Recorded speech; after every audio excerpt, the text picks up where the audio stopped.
How to manage your company through a crisis. That is the topic of conversation today with my guest, Mark Brooks, the co-president and COO at Permanent Equity.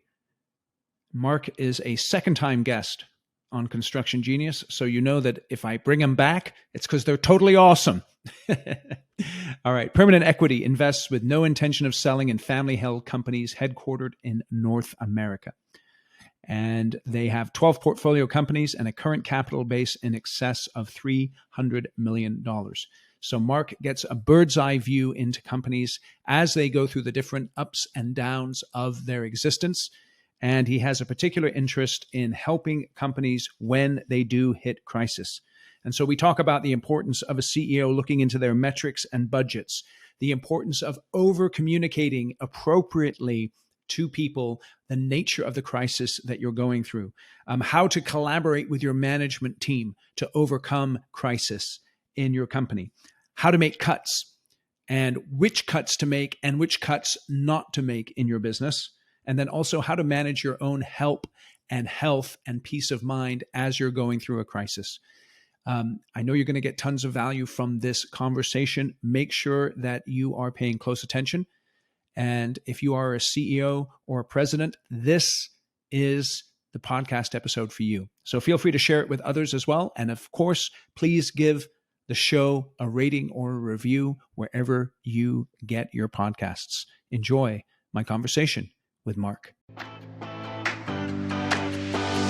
This is Eric Anderton, and you're listening to Construction Genius, a leadership masterclass.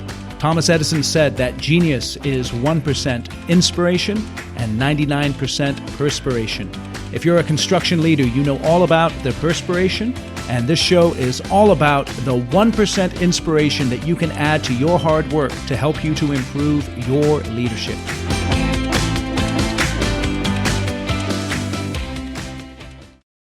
Mark, welcome back to Construction Genius. Yeah, thanks, Eric. Really glad to be here. I know I was just telling you, but I want to tell the readers, our last conversation about incentivizing performance made it into my book, Construction Genius, as one of the chapters. And so I want to thank you for coming back on the show, and I'm hoping to have a similar impactful conversation here today. Good. Well, I hope I can make the cut on the second book.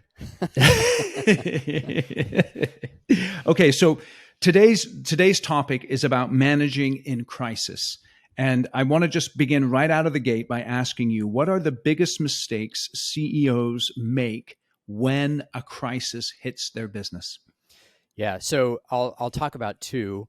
One is panic, and the other is hero syndrome. So I think that one of the first problems that we can create for ourselves is panicking when crisis comes up. And I think owners of businesses, founders of businesses, CEOs of businesses tend to have a bias for action. That's why they are where they are. And sometimes, we find that our greatest strengths are also our greatest weaknesses. So when we get into a time of crisis, we can be bent towards just doing things, right? Like we go into like fight or flight mode, and we just start reacting. We start calling people, we start doing things. We start, maybe making discounts for our customers, or, cutting people. And we don't really give ourselves time to sit down and think through what the situation actually means for our business and how we should be reacting. So I think panic is the first one. And sometimes it doesn't even feel like panic. It again just feels like, oh, I'm taking action. I'm doing what I need to do as the CEO, which leads to the second problem, which is hero syndrome, which can look like a couple of different things. The first is, I need to get us out of this. I'm going to take all of the responsibility on my shoulders. I don't want anyone else to freak out about this, so I'm going to hold all the information close to the vest so that I can solve this and no one else freaks out. And that can lead not only to burnout, but frequently when it's an actual crisis, we don't have the bandwidth to handle everything that needs to be handled. So we're not asking for help. We're not confiding in friends and family that we're going through a stressful time. So we tend to get unhealthy. So I'd say those are the two biggest mistakes: is panic, and highly related to that, kind of the hero syndrome or the hero complex of I'm going to be the one to get us out of this. Okay, so let's talk about panic to begin with. How can I begin to, well, first, how can I recognize that and then begin to work through that emotional response to get to something a little more rational and more helpful when the crisis hits? Yeah.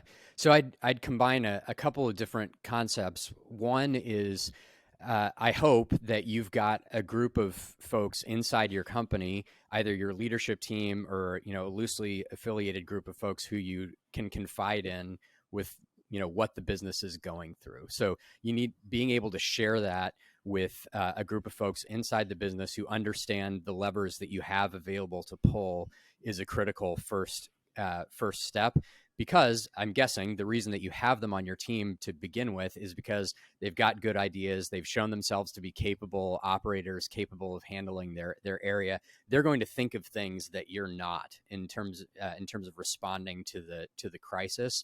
And we will tend as people to gravitate as an individual contributor towards the things that we know best. So if you came up through the organization or came up through your career on the sales side, a lot of your solutions to crisis are going to be related to sales. If you came up through finance, a lot of your solutions are going to be towards finance. If you came up through operations, you're going to have operational solutions. So really getting a cross-functional team together with whom you can be pretty honest about what the company is facing is a key first step. The second one that I would suggest is trying to get all the cards on the table together with that team. So I've talked about this being determining a confidence interval. So it's not necessarily a budgeting exercise. That's kind of a big scary word for a lot of folks because it can take weeks and months to do, but really kind of back of the envelope, thinking through all the key financial levers of your business, and with that group of trusted individuals inside the company saying, okay, given this crisis, what do we think is the best case scenario coming out of this crisis? And what do we think is the worst case scenario coming out of this crisis? And then thinking through as the crisis unfolds and you get more and more data, if we start heading towards the low end of this scenario, what are the key decisions that we need to make to dig ourselves out of it? If we start heading towards the high side of this scenario, what are the opportunities that we can capitalize on that maybe our competitors can't? So I would say first step, get all the right folks in the room, some cross-functional expertise, thinking about the different areas of the business. And the second is for each of those people, okay, we think this is the range of potential outcomes given this crisis. As it unfolds, what decisions do we need to be making if we head towards the high side or to the low side, so that kind of your menu of options is known at the beginning and you're not scrambling each time a new data point comes in to figure out what to do next. Okay, that's excellent. So let me just back up a little bit and ask this question. When you say crisis, what do you mean by that? What are some of the sources of crisis or crises or whatever the case is that hits a business? Sure. So I would say it can be specific or secular decline in the top line of the business. So to talk about that, if you've built your business on the back of a really great government contract that suddenly goes poof, or you're a sub and you've got a really great GC that you've worked with for a number of years, and there's management turnover and you get dropped, right? So there's like a concentrated risk, concentration risk in the revenue stream of the business that goes away, and you're left with a big hole in revenue. The second would be a secular decline. So kind of what we're seeing in a lot of parts of the construction market now, there's a general slowdown in spending on construction. So that's another potential risk, is like not just one particular or two particular customers going away, but all of your customers deciding to spend less in general. So that's kind of on the top line side.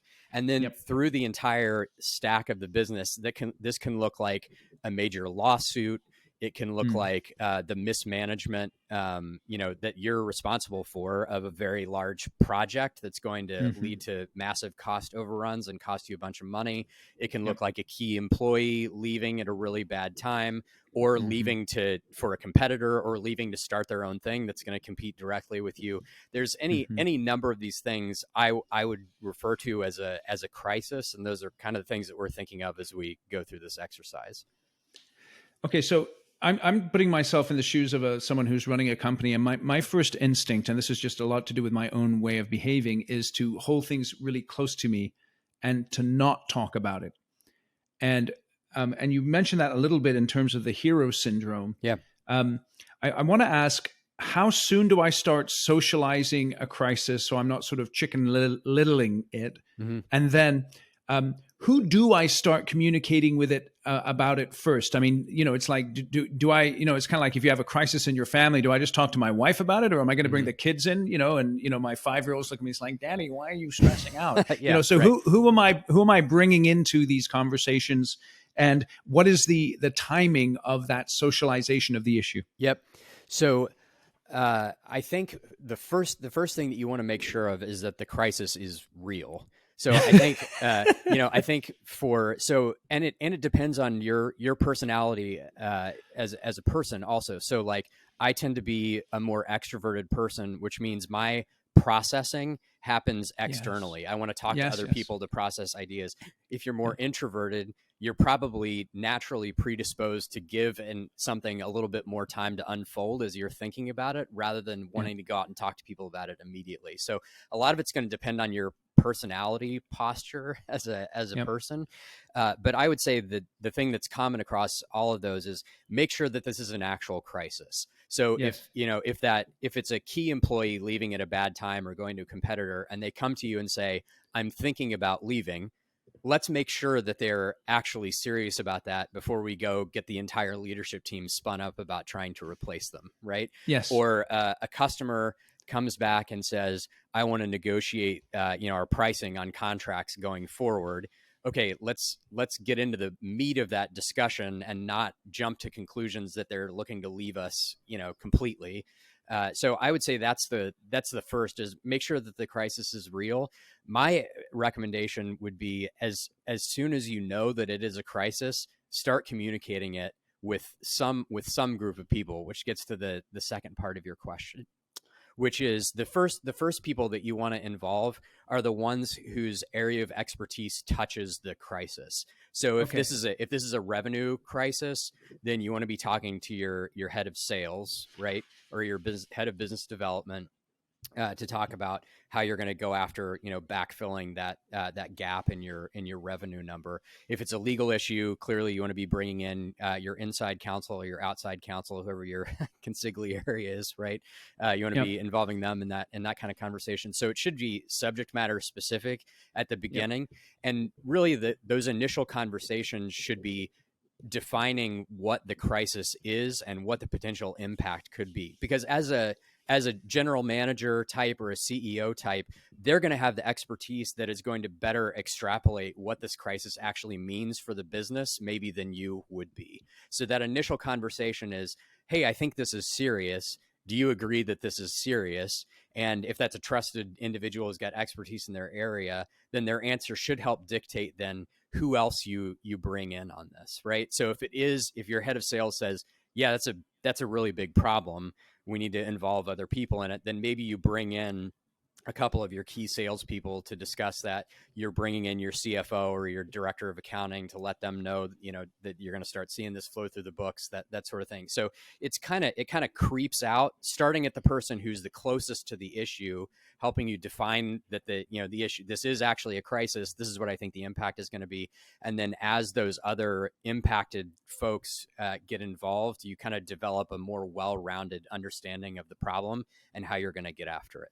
History is replete with examples of people who fail in crisis, either because of inaction or wrong action. Let's look at the inaction side of it. In your experience, what are some of the biggest acts of inactivity that a CEO commits that causes them to struggle more in a crisis? Yeah, it's a really great question. I think a lot of it has to do with what you're measuring and how you measure it. So you may be used to in times of plenty a certain cadence on updating your cost to complete, a certain cadence on talking to your supervisors, to going out and visiting jobs, a certain amount of double checking on quotes before they go out the door, and a lot of that stuff you need to double and triple down on in a time of crisis, right? So those CTCs, if we're updating them once a month, we probably need CTCs, to be updated. help me. Cost to complete, your cost to complete from your PMs. That we're doing those, instead of doing them once a month, we're doing them every 2 weeks, or we're doing them every week, because we need to be counting every dollar as it comes in, and making sure if there is scope creep on those, or cost creep on those jobs, that we're nipping it very closely. So aren't I, if I'm doing that, then if I change the cadence of my checking in, how does that then balance with not wanting to create unnecessary tension in the organization? Or have I at this point already communicated, guys, we're in a crisis here and this is how we're handling it? Yeah, it's a great point. I think at this point you will have wanted to communicate it. Okay. Because there's this interesting part of human nature where if we don't have an explanation of something that's going on, we seek one. And usually that's the rumor mill is what fills in those gaps. And it's not necessarily negative, and it's not people trying to be destructive. It's just that the human brain wants we crave explanation for things. And so when we as leaders create a vacuum and we say, I need you to do this, which is really weird and different from what you're usually doing, and not explain to you why you're doing it, you're going to go out and talk to the woman sitting next to you and the guy sitting to your left and saying, why are we doing this? What do you think is going on? And that's how the rumor mill starts to fill in those gaps. Again, it's not negative. Like, people aren't doing it to be subversive. They just crave explanation, which is why you've got to be on top of your communication with your team. So we talk about like updating reports more often.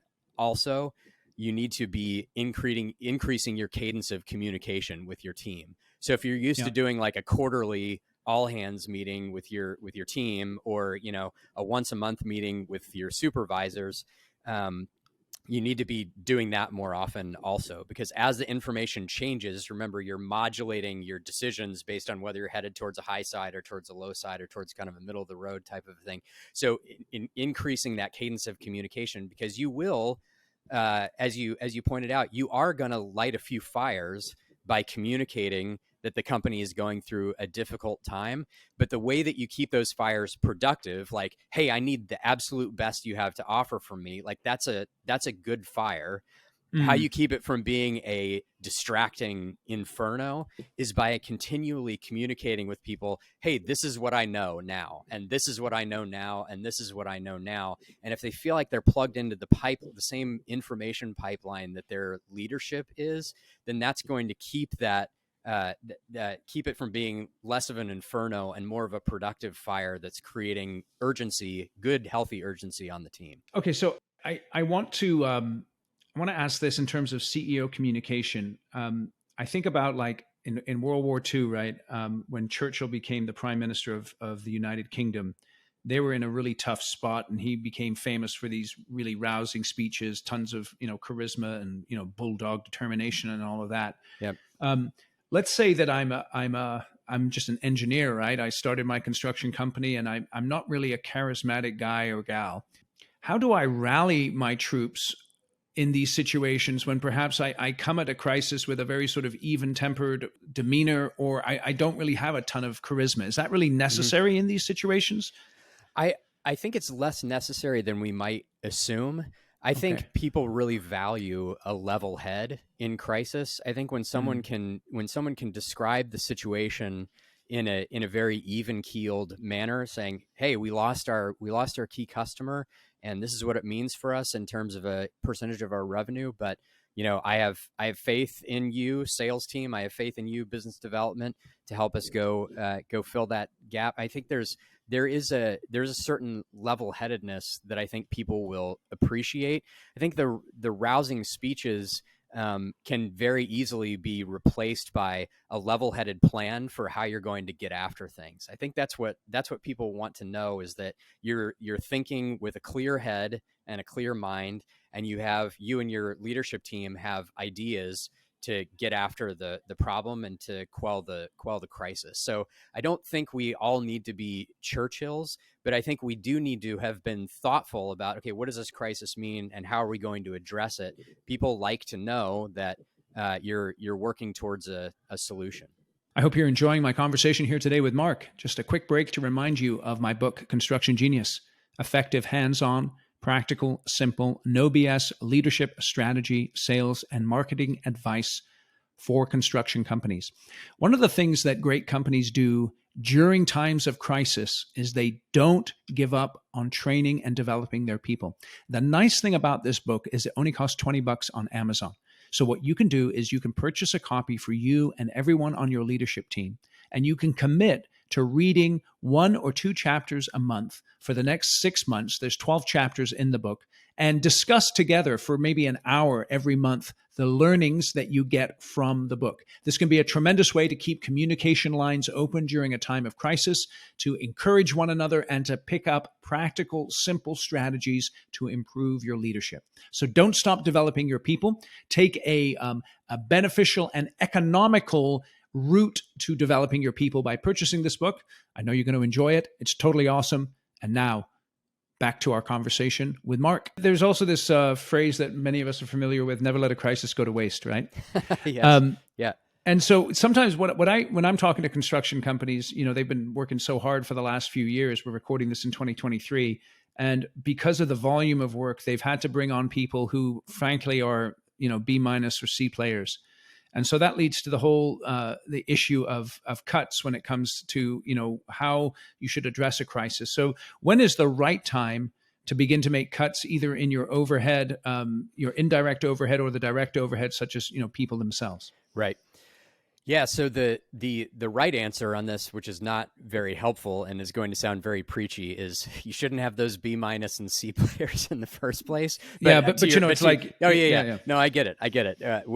We all, it happens to everybody. It happens to the best managers out there.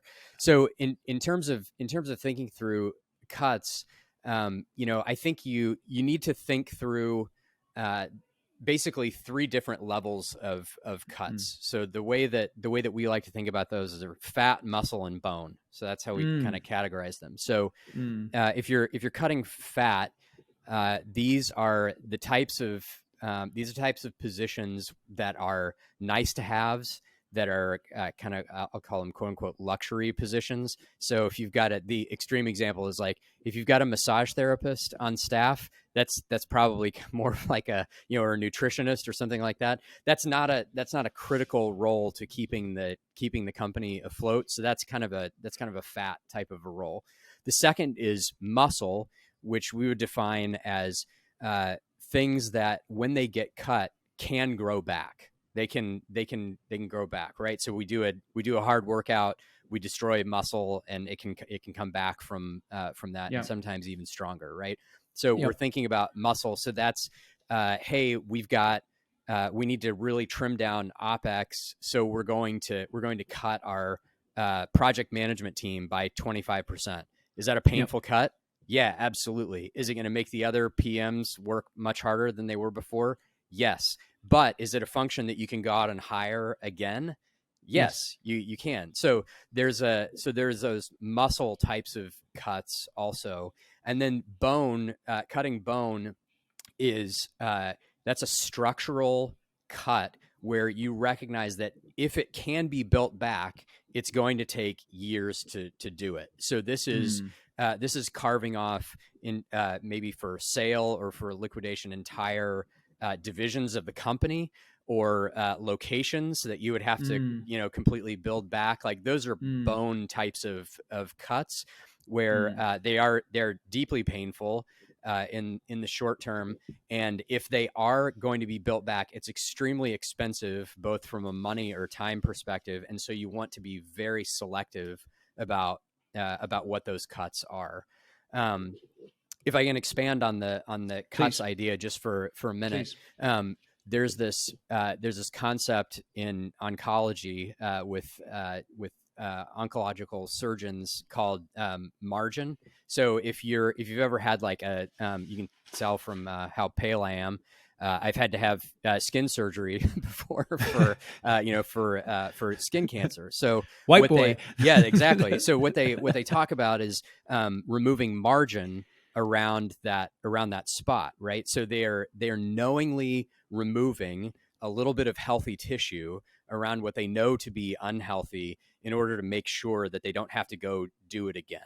So this is another thing that I recommend is if it comes to the point where you have to make cuts, there's very little that is more demoralizing to a team than a cut followed by another cut, followed by another cut, followed by another cut. You will see the productivity of your team absolutely fall off a cliff because all the time that they were spending being productive, they're now spending gossiping with each other about when the next shoe is going to drop, right? And they're going to be interviewing for jobs and that sort of thing. So if at all possible,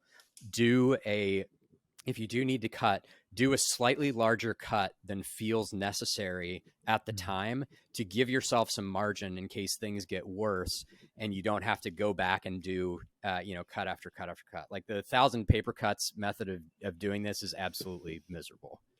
It's interesting. It's interesting. So I'd like to talk a little bit more about the luxuries real quick. Mm-hmm. Give me some practical examples of what you think are luxuries and what are perceived as luxuries, but they're actually not, and they need to be kept even in crisis. Whew.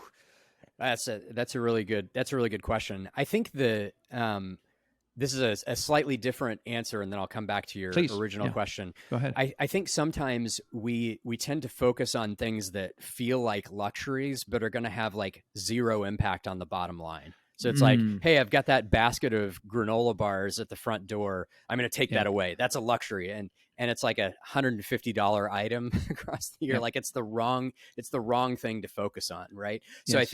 I think focusing your time based on not on the percentages that you can cut or the things that feel like luxury items, but what they actually cost the business to maintain. And there are even small things like that are still there in a time of crisis can actually be fairly meaningful to employees. Sometimes it's the small stuff that's the most meaningful. So I'm thinking about things that you've maybe outsourced because you didn't want to have to worry about them internally anymore, and you can bring them in-house and ask somebody to do a little bit more work. Given, with your current OpEx budget, you can cut that third-party supplier for, that service or whatever. So that would be an example of a fat sort of a thing, because you can always go out and hire that third party again. You're not burning any bridges there. They'll love to have your business. Yeah, back. Right. So that's an example. I think the key thing to remember is we want to be focused on the stuff that's actually impactful, not just the stuff that we know on the surface is a nice to have, like the basket of granola bars, but stuff that's actually going to have a meaningful impact on your budget going forward. And then there was a second part to your question that I don't remember. Oh, is the flip side. So what feels like fat that's not actually fat. Yeah. Let's see here. I've re-asked myself. Well, I think you made a good example there with the granola bars, right? Because I'm walking in and maybe I'm mad that day and I see the granola bars. I'm like, get these out of here. We're not doing granola bars anymore. And I'm like, dude, come on. It's like you said, it's $150. If you can't afford $150, you really are in crisis. Right. Well, I would say let's think about this from a construction angle specifically, like truck allowances, right? So those might feel like fat to you. But those are actually, we find very important pieces of compensation especially for field folks, right? So if you're, and it has really like, extreme, personal financial consequences for those folks to lose their truck allowance. And it makes them think very differently about their commute to job sites and that sort of thing. So I think that's a good example of, oh man, I'm giving this guy, $600 a month for a truck allowance. That's fat. I'd be pretty careful about that, especially if you're using them for high performing employees. It's probably less fatty than you think and more muscular. So what about as this so it's interesting because we're recording this in February 2023. People have been trying to talk us into a recession for the last 18 months. They haven't quite succeeded yet, but they're still working hard at it. Yes. With that in mind, coming out of the pandemic and all that kind of stuff, we've got a bunch of hybrid work or work from home situations. Do you view that as an example of the fat that perhaps is going to get trimmed in a time of crisis, where I'm going to start to bring my people back in because I need to manage them more carefully? Yeah, I think it could certainly be a casualty for sure. And my personal leaning on this is I think face to face is really important. We talk a lot about the trust bank. So yeah. When you're face to face with someone, the highest trust transfer, the highest bandwidth of trust transfer you can have is having a meal with someone, right? And then slightly down from that is taking a walk with someone or doing something, taking a hike or something like that. Doing something physically outdoors with somebody is the next. And then you get, down to Zoom and like phone calls and text messages, and the trust transfer on those is very, very low, to the point where we like to think if you're interacting with someone that way on a normal basis, all you're doing is taking withdrawals from the trust bank that you created with those higher bandwidth interactions. So I think a lot of what we've been doing with the move to remote since the pandemic is imperceptibly but steadily taking withdrawals from the trust bank. And I think your relationships, especially with high performing employees, count so much on an extremely high level of trust when you're delegating out real meaningful decision making, that if you continue to let that atrophy and you're not bringing people in and meeting face to face and sharing meals together and taking walks, that sort of a thing, you're going to find yourself in a critical situation, maybe even a crisis like this, where the trust bank is so low that you find it difficult to delegate those critical decisions when you need to get stuff off your plate so you can focus on another area. So yeah, I think that remote could be a casualty. And I think there is, and I'm going to sound like an old guy here, but I think there is a tremendous amount of value to being face to face with people so that you can build up that trust level with them just for times like this. Excellent. I appreciate that insight there. So let's just run through a scenario here. I have two project managers. One project manager has been with me, let's say, for a period of time. They're in their 50s. Their salary is, let's say, $150,000 a year, and with bonuses, maybe they get up to 200 or something like that. I have another project manager. They're in their, let's say, early 30s. Their salary is more around, let's say, the $90,000 level. With bonuses, maybe they creep up to the 150, something like that. How do I go? And I have to axe one of them. I have to choose. I know I have to choose between one of the two.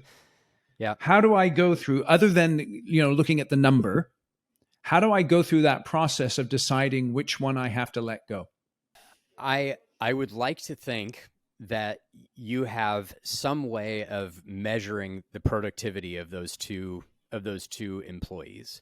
And I think a lot of it is going to depend on the type of crisis that you're going through, and which of those it impacts the most. Like if one of them is in a different location where the economy is robust and the other one is not, there are going to be some extenuating circumstances. The question is a little bit fraught with peril because one of those people is a protected class and the other is not. So right. So you have to be extremely careful from a legal perspective about how you're making that decision. But I will say it shouldn't drive the decision. If there's we think a lot about the difference between performance and potential. Yes. So there's, what is somebody's ceiling versus where they are right now, right? So if you believe that people perform on a curve, right, and how steep is the curve for person one versus person two, and where do they exist on it right now? And given the nature of the crisis, whose skill set do you need more? Like if this is a crisis that is going to define whether or not the business survives or not, you may need to go with the veteran employee who has been through a downturn before and knows how to operate, even though his or her ceiling is substantially lower than the ceiling of the younger person. So I think that's it. I hate to give you an "it depends" type of No, a no, no, no. It's question good. or type of an answer, but there are a number of different factors, and depending on how severe the crisis is, you need to be optimizing for survival of the business. If it's Yeah. not a survival question, then I'm probably going to opt for the person who has the higher ceiling, because again, that's more of a fat versus muscle type of a decision. Can I Yes. rebuild that muscle? Yes, I can. So I'm going to go with someone who's got the potentially higher ceiling, might be a leader in the organization for a long time, but again, depends heavily on what skill sets you need to navigate the crisis right now. Yeah, as you were speaking, I was thinking about how one individual might be a combination of muscle and bone. You have like this older person who's got a relationship, let's say, with a key client, Yeah. and I just can't let them go, because if I let them go, then that's a bone decision. Yep. Whereas if I let the younger PM go, that might be more of a muscle decision. Do you know what I mean? Yep. Oh yeah. Yeah. Yeah. And I mean, even great managers will run into decisions like that where they've like somebody owns a key relationship, but you have to hang on to them even though they're a jerk. And it's a terrible situation to be in. But that's why, I mean, if you're listening to this and you're going through a time of plenty right now and your business is robust and you're doing great, it's good to think through what the next crisis might look like, not in a paranoid sort of a way, but what are the decisions that I can make now when I have an abundance of resources that would make a dip easier on my business. So I'm not having to make these decisions in a time of crisis. I can make them, when things are better. I need to implement better visibility on how productive my PMs are versus each other. So I've got a better understanding of what my stable of talent looks like. Making those kinds of decisions when things are going well can make navigating crisis easier once you get there. Okay, so we've got to go with a Godfather reference now, and I can't remember the exact characters. Yeah. But in the Godfather, you had the consigliere to the Godfather. Yes. And the war broke out, and Michael says to this guy, who's what was his name? Oh, it's coming James to my Caan. mind. Yeah, no. It wasn't James Caan. It was the bald dude. But anyway, the point is this: there's a peacetime consigliere and there's a wartime consigliere. Oh, was it Robert Duvall? Yeah, Robert Duvall. Okay, yeah. I'm trying to remember what his name was in the. Anyway, yep. Got it. But this is the point being, Michael comes to him, right? And Michael says, "You're a peacetime consigliere, and now it's wartime, and I need to move you aside." Okay, so let's say I hit that crisis, and I have maybe my COO or my business development person, and they're very much a peacetime type person. I don't want to cap them, so to speak. I don't want to move them out of the business completely, but I need to move them to the side and maybe reassign them for the period of time. How do I handle that conversation? Is that a realistic scenario there at all? Yeah, I think it's very realistic, and something that you might run into. Again, this is where I feel like being completely honest and transparent with people actually buys you a lot. And being able to tell them, hey, look, we're going to go through a difficult time here. And I see qualities in, person B that I need to elevate right now. And these are the things that I appreciate about you, bada bing, bada bang, bada boom. Yep. But for the time being, I need to have this person come alongside you to help fight this war with me. So I think, this is why cultivating healthy, open communication with folks during times of plenty is important, so that when we get to these difficult moments, we're not trying to suddenly establish a trusting relationship with them so that we can have difficult conversations. So being able to tell them, I really need a complementary set of skills to yours, and I'm going to bring them up alongside you until this crisis abates. And I really need you to work together with them and teach them the things that and keep them involved. Don't sideline them completely. And if you have specific projects or pieces of work that you can hand to them at the same time, like, this is what I need you to focus on during this time, I think that's going to help them feel valued long term also. It's interesting because when it comes to cutting, a lot of the mindset, typical mindset, is sort of last in, first out. So if you were hired 6 months ago, then you're probably going to be shown the door right Yep. away. But it Yep. sounds like from what you're saying, Mark, that that's not always the best approach to take. Yeah, I agree. It's not. I think we've all had the experience of hiring someone who is a total crackerjack, right? Like the second she walks in the door, she gets the business. She understands how to prioritize. She understands how to get projects done inside of the framework that you're working in. So I think it's difficult. It's difficult to let people go. It's one of the worst parts of management. It's extremely difficult to let people go with whom you've had a relationship for a long time. Yeah. It is even more difficult than that to do that, knowing you've got less experienced employees that you're keeping instead. Yep. But I think the challenging thing when we think about cuts is this framework of I'm cutting a few so I don't have to cut all. So if I'm having to cut a few at the beginning, I need to do that in such a way with the mind of saving as many jobs as I possibly can, mm-hmm. right? So mm-hmm.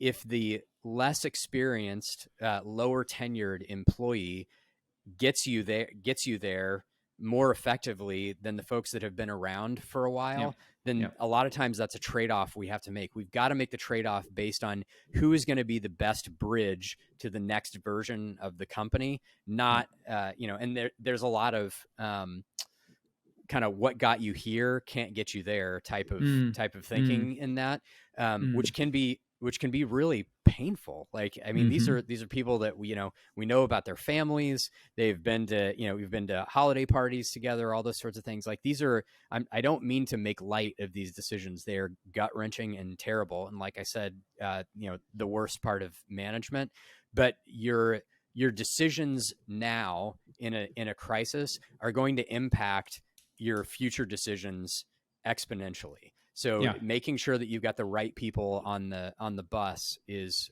critically important. So you use the phrase there, gut wrenching, which is definitely something that a lot of leaders go through, and there's a physical, psychological, emotional toll that comes when a crisis hits, and of course they feel this tremendous burden of putting on a good face to the company, not necessarily fake, but we are going to have blood, sweat, and tears, but we are going to win, so to speak. What advice do you have in terms of getting outside help, or and somehow being able to marshal outside resources to help through a process for someone who's in leadership? Yeah, I think it's challenging because if you're a founder of a business, especially, or if you're a CEO of a business that was founded before you, we let so much of our identity get tied up in our work and in this thing that we have built and we are building, that when we suffer, when we run into challenges, it's difficult for us to be honest with other people about that because we're taking ourselves down a peg because we've anchored so much of our identity to that.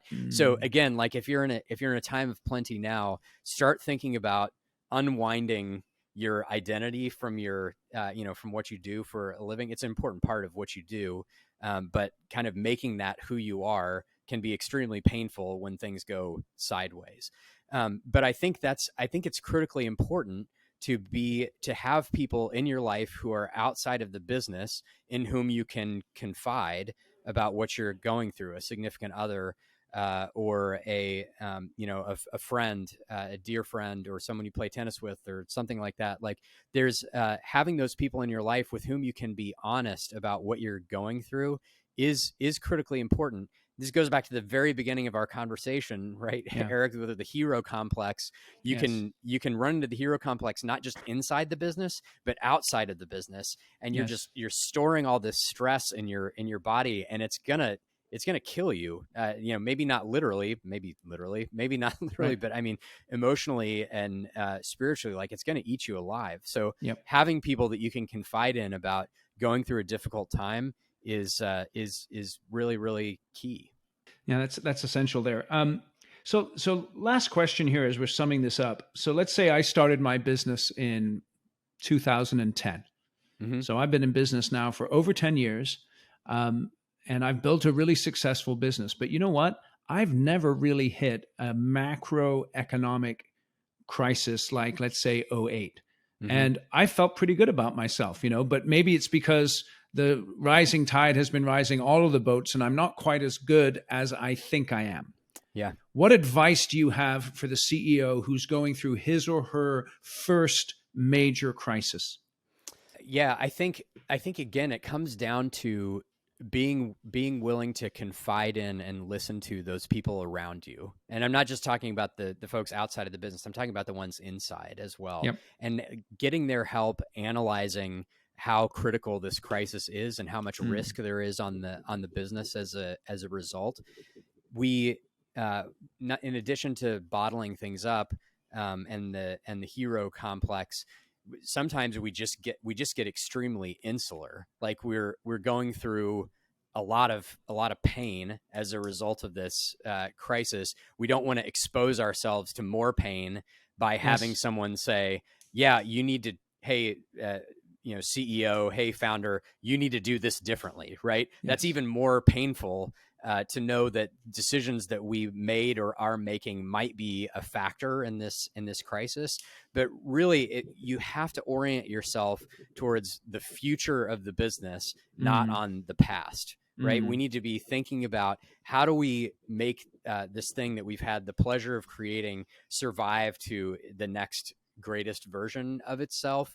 And in order to do that, we have to be open hands about the decisions that we're making and their validity in the past versus the way that we need to operate now to navigate the crisis. So to answer your question, I think, again, it comes down to being open and honest with the people around you and being willing to let them be open and honest with you about the things that you might need to change in order to navigate the crisis successfully. That's tremendous. So Mark, tell us a little bit more about permanent equity and the work that you do with businesses. Yeah, so permanent equity is kind of a unique. We are technically a private equity firm, but we're very different from traditional private equity. We tend to partner with businesses who are interested in not getting flipped. So we operate 30-year funds. We buy businesses without the intention of selling them, and we typically do that with little to no debt. So we're fairly hands-off operators. We like to partner with the current management teams who are already in place and kind of act as confidants and consultants as they run the business. So if you've got a business that has been successful and you don't have a great plan to transfer the business over, we would love to talk to you. Excellent. And specifically, because folks who are listening to this are construction companies. Yeah. What type size construction company would you guys say, hey, this is kind of in my wheelhouse? Yeah, so we typically look at businesses that have earnings between $2.5 million and $25 million. Okay. So it's a pretty big range, but that kind of gives you the idea of the size that we're looking at. And in terms of the top line of the business, we have a very wide range on that. But that's kind of the earnings band that we tend to look for when we're looking for these, again, typically family owned legacy businesses that are looking to transfer, for another generation. Excellent. And how can people get in touch with you, Mark? I am mark@permanentequity.com. Hopefully Excellent. That's easy enough to remember. Yeah, I know. Hey, and that's Mark with a K. That's Mark with a K. That's right. Thank you. Good clarification. Awesome. And we'll have links in the show notes to the Permanent Equity website so that you can get in touch and learn more about the company. Mark, thank you so much for coming on again. I appreciate you diving into this idea of how to manage through a crisis. I know folks are really going to be able to take some practical takeaways and use that to help them through the ups and downs of their business. Really appreciate you joining us on Construction Genius today. Yeah, happy to do it. Thanks for having me back, Eric. All right. Thank you for listening to today's episode with Mark Brooks. I hope you enjoyed our discussion on how to navigate through crisis in your business. Feel free to check out Permanent Equity at permanentequity.com and learn more about what they do. And if you are the CEO or president of your construction company and you are currently going through a crisis and you're looking for some outside support in terms of a sounding board to help you navigate through the stormy waters that you're in, please reach out to me on my website, constructiongenius.com. In my executive coaching practice, I work with the CEOs and presidents of construction companies, helping them to overcome the obstacles and challenges that they face on a daily basis. And I'd be happy to have a short chat with you about if or how I can help you and your company. So again, reach out at constructiongenius.com. You'll see the contact tab, fill in your details, and I will get back to you within 24 hours. Thanks again for listening to Construction Genius, and we'll catch you on the next episode.